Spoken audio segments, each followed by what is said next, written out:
반갑습니다, 여러분. 오늘은 당나라 두 번째 시간입니다. 양무제의 후손으로 양나라를 다시 세운 소선은 장강 중류에서 날로 세력을 확장해 갔는데 남쪽으로는 영남까지 미쳤습니다. 과거 삼국시대 유표의 영토와 비슷하다고 보시면 됩니다.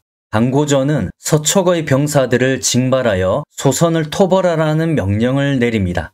당고조의 조카인 이효공이 행군 총관으로 임명되고 섭행군 장사로서는 이정이 임명되면서 토벌군이 만들어집니다. 이정은 당나라 초기 최고의 명장인데 과거 수나라 장수로서 남진을 멸망시키는데 공을 세웠던 한금호의 사위입니다. 한금호도 사위 이정의 군사적 능력을 높이 평가했습니다. 이정은 원래 당고조에게 밉보여서 죽을 뻔했었는데 다행히 용서받고 전장에 출전하게 된 것입니다. 이효공은 장강의 지류인 청강에서 수전을 벌여서 대승을 거둡니다. 소선은 반격을 하기 위해 군사를 박박 긁어모아 내보내는데 이효공이 이를 다시 공격하려는 것을 이정이 반대합니다. 그러나 이효공은 이정의 말을 안 듣다가 회주합니다.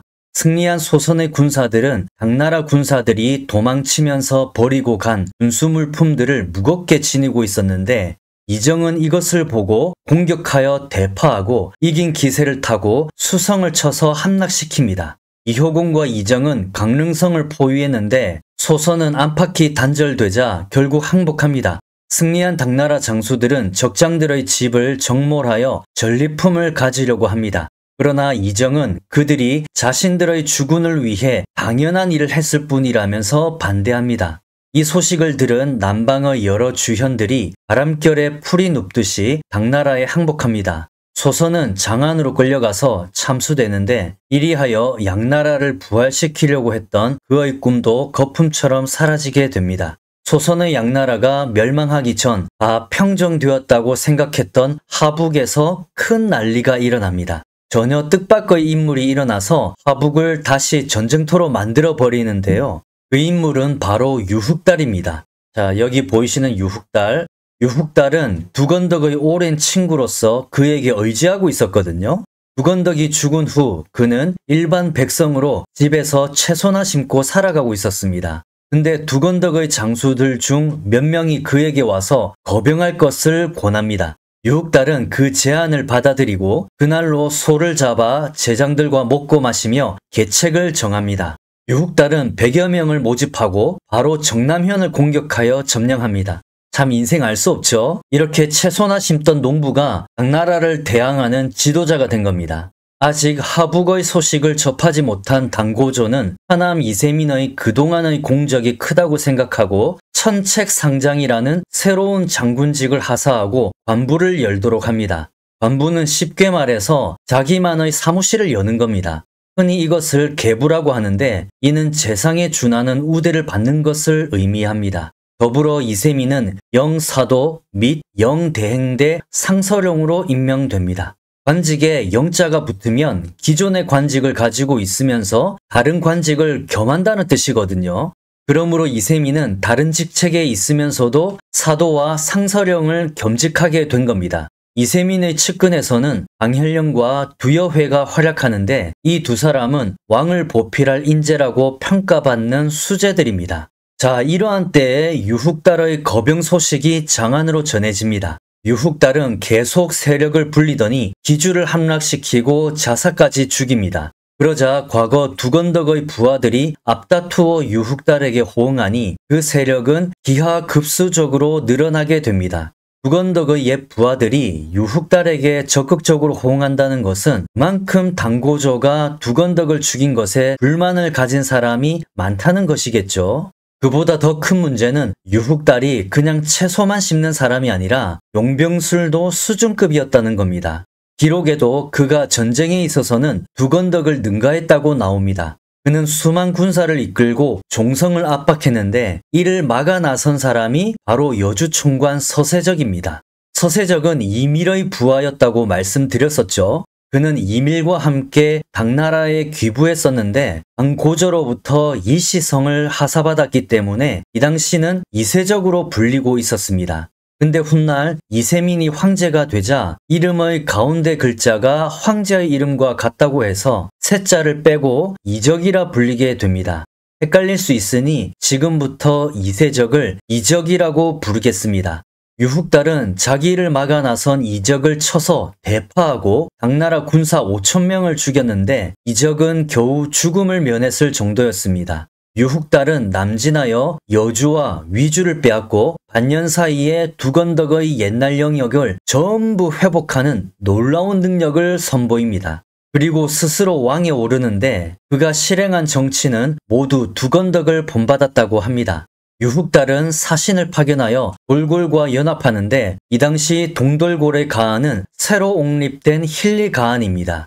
원래 당고저의 거병을 도와주었던 가한은 시필 가한이었는데 그가 죽자 동생 철하 가한이 등극했었거든요. 근데 철하 가한도 얼마 안 있어 죽게 되고 그 아들이 새로운 가한이 되었는데 의성공주는 그 아들이 악하다는 이유로 철하 가한의 동생을 가한으로 세웁니다. 이 사람이 동돌골의 마지막 군주 힐리 가한입니다.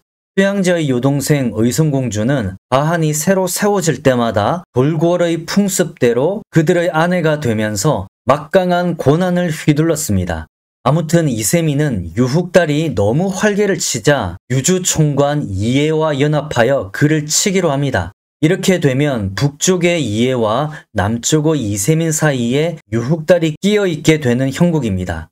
유훅달은 명수 근처의 성을 급하게 공격하는데 이세민이 이를 구원하기 위해 3번이나 출동했으나 승리하지 못합니다. 그만큼 유훅달이 만만하지 않았다는 거죠. 자, 이렇게 흐르는 명수 가운데 세워진 이 성은 사방의 해자가 깊고 넓어서 함락시키기가 매우 어려운 성이었거든요. 그러함에도 유훅달은 이 성을 함락시켜 버립니다.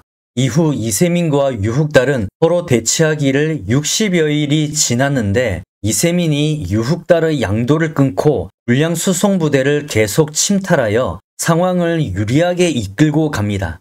이렇게 되면 유훅달은 속전속결로 결판내야 하는 입장이 됩니다. 그래서 그는 몰래 이적의 군영을 기습합니다. 이세민이 구원에 나섰는데 되려 유훅달에게 포위되어 큰 위기를 겪습니다. 다행히도 울지경덕이 용맹을 발휘하여 이세민은 겨우 탈출에 성공합니다. 이세민은 유훅달이 군량 부족으로 급히 싸울 것을 예상하고 부하들에게 명수의 상류를 맡게 하고 내가 유훅달과 싸울 때를 기다렸다가 강물을 터뜨려라 라고 명령합니다. 유훅달은 명수를 건너 이세민의 군영을 압박해왔는데 이세민은 기병으로 유훅달의 보병을 유린해버립니다.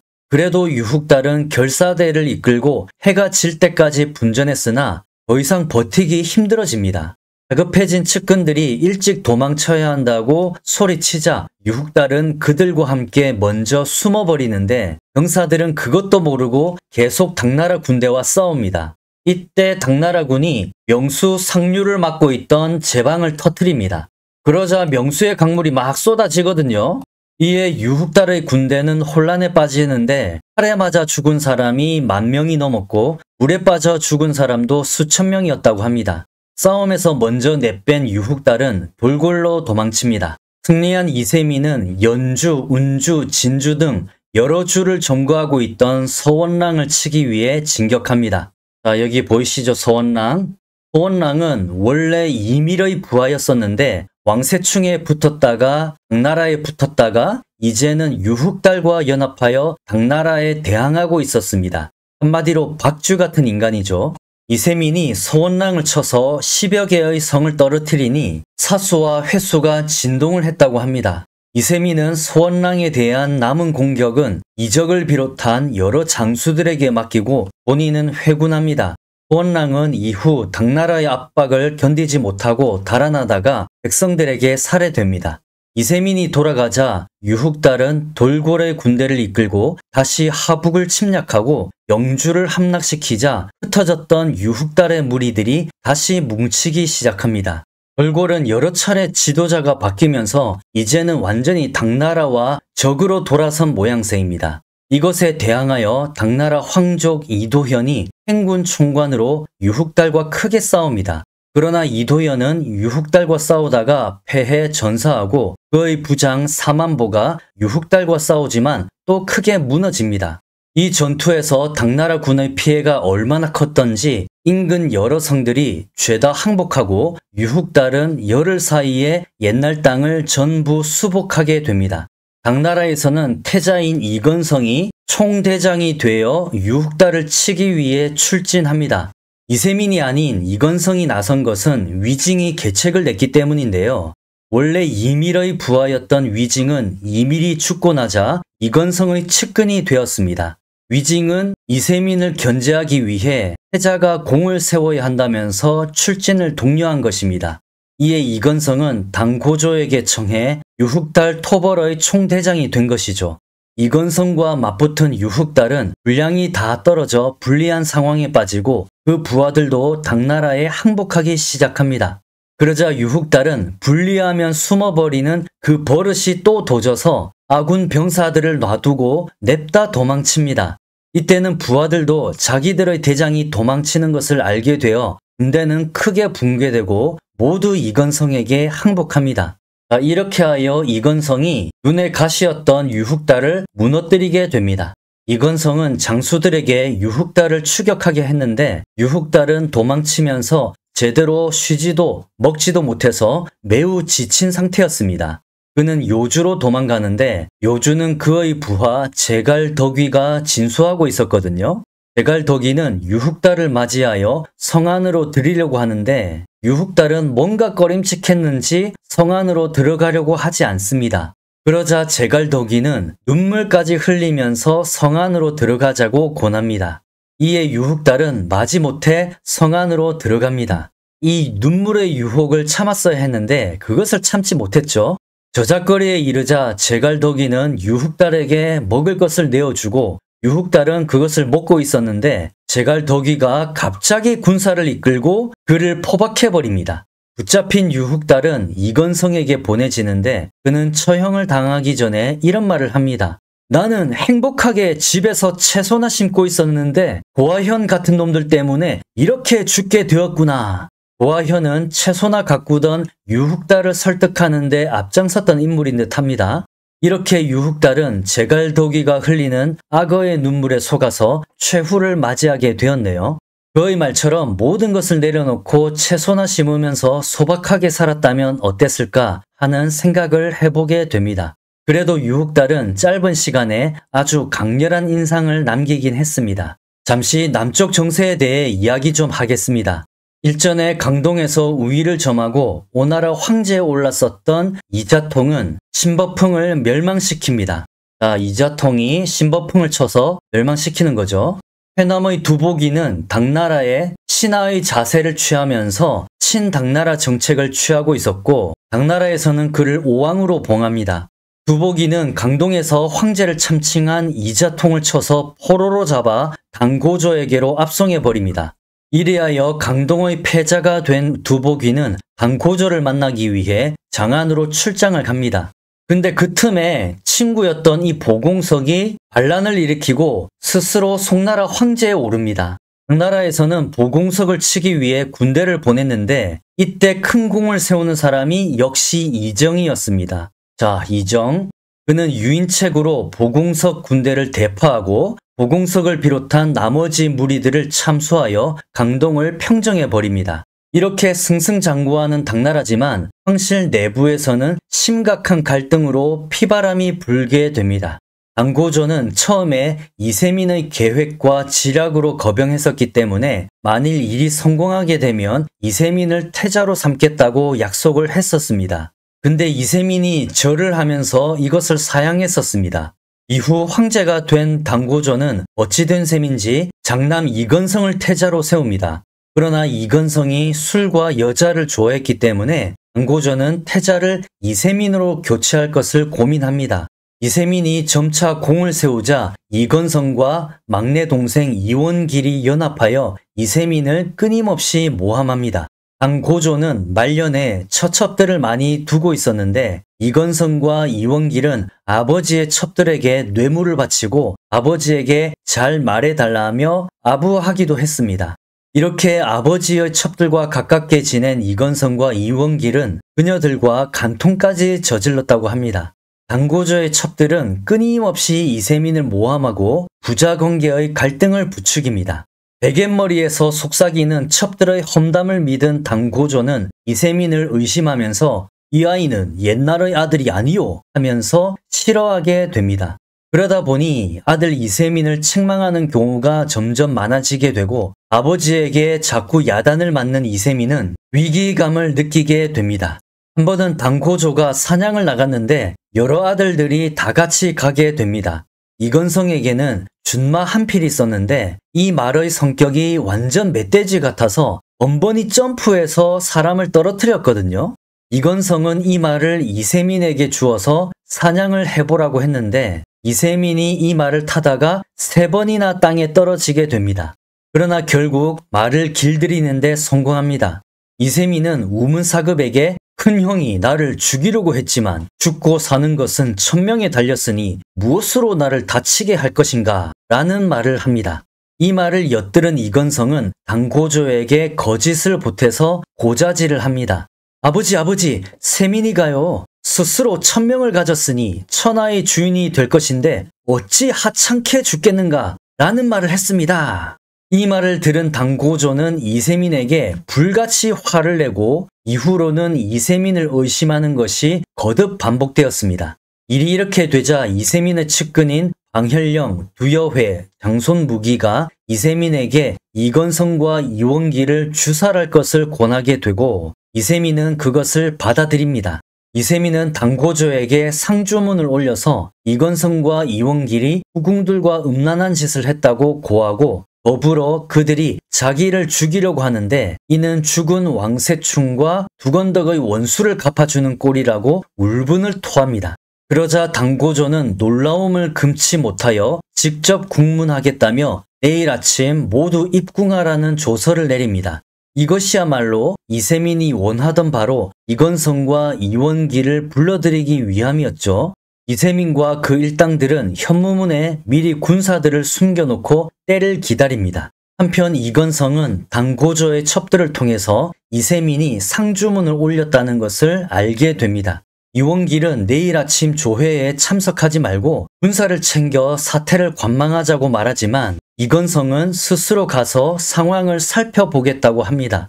결국 다음날 이른 아침 이건성과 이원길은 입궁을 위해 현무문을 통과하게 됩니다. 당시 황제였던 당고조는 이곳 태극궁에 머물고 있었거든요. 물론 이후의 황제들은 거처를 또 다른 궁으로 옮기기도 합니다. 아무튼 이 당시 이건성과 이원길이 이 태극궁에 입궁하려면 현무문을 거쳐야 했거든요. 자, 현무문이 바로 이곳입니다. 글씨가 자그만해서 안 보이시죠? 이곳을 통해서 이 안으로 들어가야 하는데 근데 이 두 사람이 현무문을 통과하다가 매복한 군사들을 발견합니다.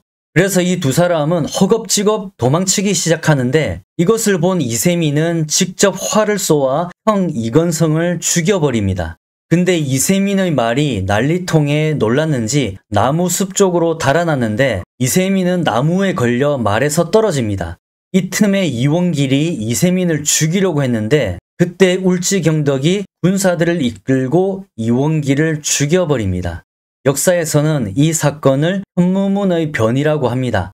이세민은 여기서 그치지 않고 이건성의 아들 5명, 이원길의 아들 5명을 모두 죽여버립니다. 이세민은 울지경덕을 당고조에게 보내서 상황을 보고하게 합니다. 울지경덕이 갑옷을 입고 창을 든 채로 나타나자 당고조는 크게 놀라서 묻습니다. 오늘 화란을 일으킨 자는 누구인가? 경은 지금 여기 와서 뭘 하려는가? 그러자 울지경덕은 태자와 이원길이 난을 일으키려고 했기 때문에 죽였다고 보고합니다. 당황한 당고조는 측근 신하들에게 어떻게 해야 할지 묻자 사태를 파악한 신하들도 이세민에게 자리를 물려줄 것을 권합니다. 이로써 626년 당고조가 양위를 하여 이세민이 황제에 오르는데 이 사람이 그 유명한 명군 당태종이긴 한데 일단 자치통감 기록에는 이렇게 이세민이 황제가 되기까지의 과정이 그려져 있는데요. 그러나 저번에도 말씀드렸듯이 이세민이 당고조의 거병의 실질적 설계자였다거나 여러 공적들 그리고 궁지에 몰린 나머지 어쩔 수 없이 현무문의 변을 일으켰다는 기록은 의심을 받고 있는 실정입니다. 이 부분을 나름 잘 설명하신 분이 이야기 중국사를 저술한 작가 진순신입니다. 제가 전문가가 아니기 때문에 이분의 의견을 토대로 설명하는 것이 좋을 듯 합니다. 제가 지금부터 하는 설명은 진순신의 의견을 토대로 했다는 점 알아주시면 감사하겠습니다. 진순신은 중국 역사서 24사를 모두 섭렵한 사람으로서 중국사에 매우 조예가 깊은 분입니다. 일단 그는 당태종의 업적이 미화된 부분이 있다고 보는 입장입니다. 부당서, 자치통감 모두 다 이세민의 설득과 계책으로 당고조가 거병을 했다고 나옵니다. 근데 당고조의 거병에 관해 기록한 당창업기거주에는 이와는 반대로 나옵니다.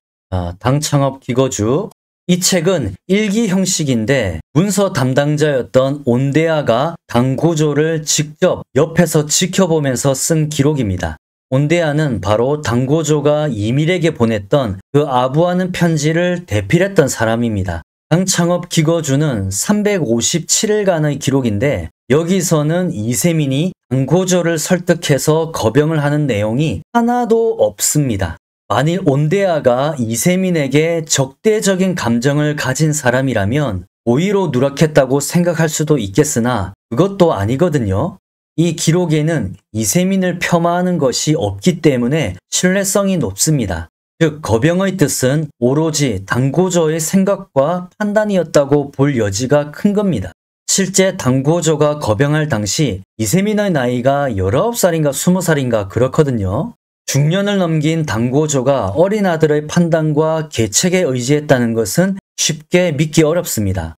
물론 이세민이 조숙했다면 불가능한 것도 아닙니다. 저희 예전 어릴 때 친구들만 보더라도 어른들보다 생각이 성숙한 친구들도 있었거든요.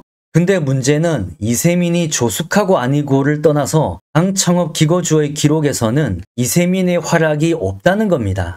애초에 지략이 높은 이미를 편지 하나로 속이고 장안을 차지하는 것만 봐도 당고조가 무능한 사람은 아닙니다. 똑같은 방법으로 관우를 속였던 육손만 봐도 알 수가 있죠. 그러므로 당고조도 육손처럼 지략이 뛰어난 인물일 가능성이 높습니다. 그 다음으로 살펴볼 것은 이건성과 이세민이 같이 서하를 공격했던 부분인데요. 부당서 고조 본기에서는 당고조의 명령을 받은 이세민 혼자서 서하를 점령한 것으로 나옵니다. 그러나 자치통감에는 이건성과 이세민이 공동으로 서하를 공격하고 함락시켰다고 나옵니다. 이는 자치통감의 저자 사마광이 부당서의 기록을 무시하고 당창업기거주의 기록을 채택했기 때문입니다. 즉 사마광은 훗날 북송시대 사람으로서 여러 자료들을 검토하다가 부당서보다 당창업기거주가 더 신뢰할 만하다고 판단한 것입니다.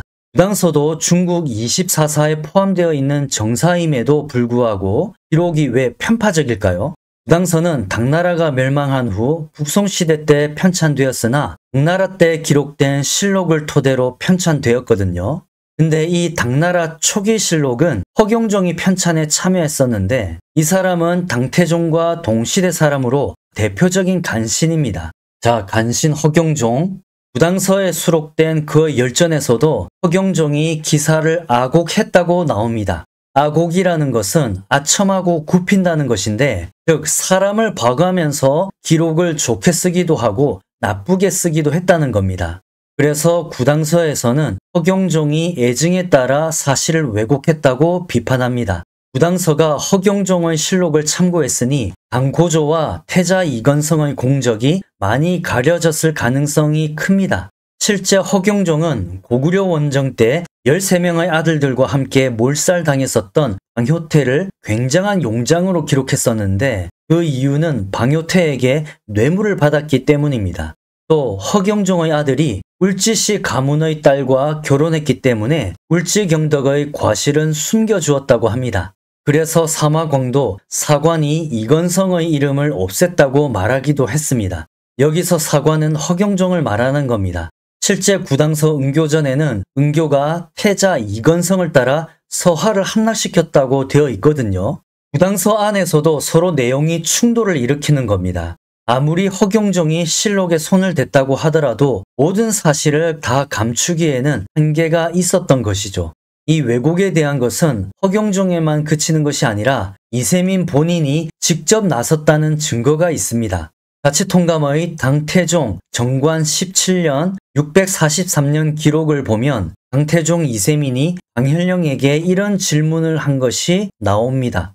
전 시대의 사관들이 기록한 것을 황제들로 하여금 보지 못하게 하는 것은 무슨 이유인가? 그러자 방현령이 이렇게 대답합니다.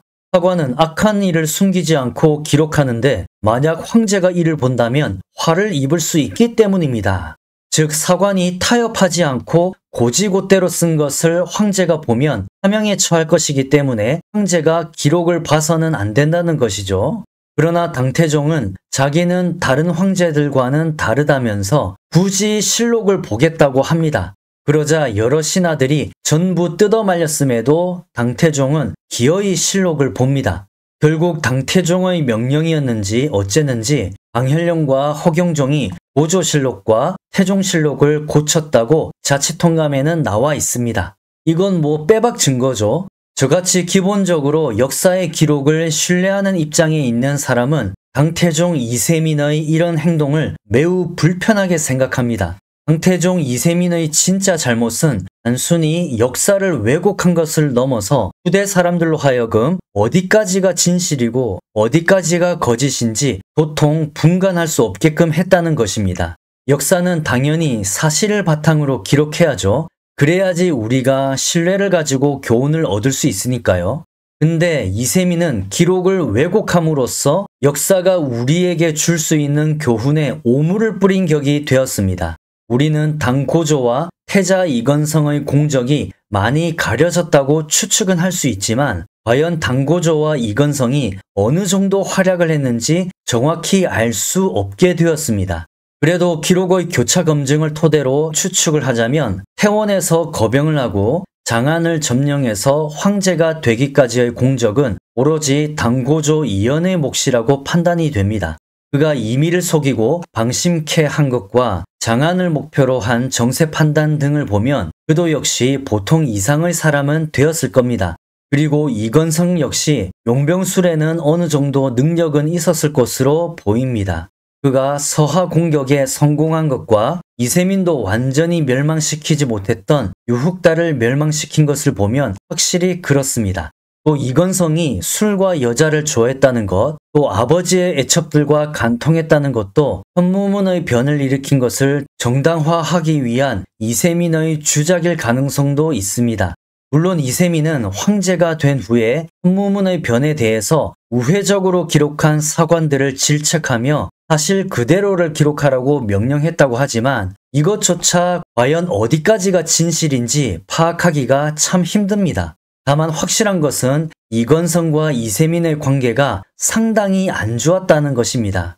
그럼 왜 사이가 안 좋았을까요? 추측컨대 두 사람 다 공적이 컸던 것이 계기였을 겁니다. 태자 이건성은 서하 점령 및 유흑달을 멸망시킨 것과 우리에게 알려지지 않은 공적들로 인해서 후계자로서의 지위가 탄탄해졌을 겁니다.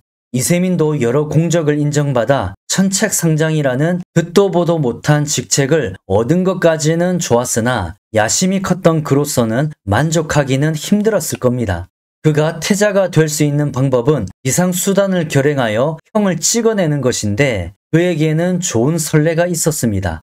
바로 수양제죠. 수양제가 온갖 모략으로 형 양용을 무너뜨리고 태자가 되었잖아요.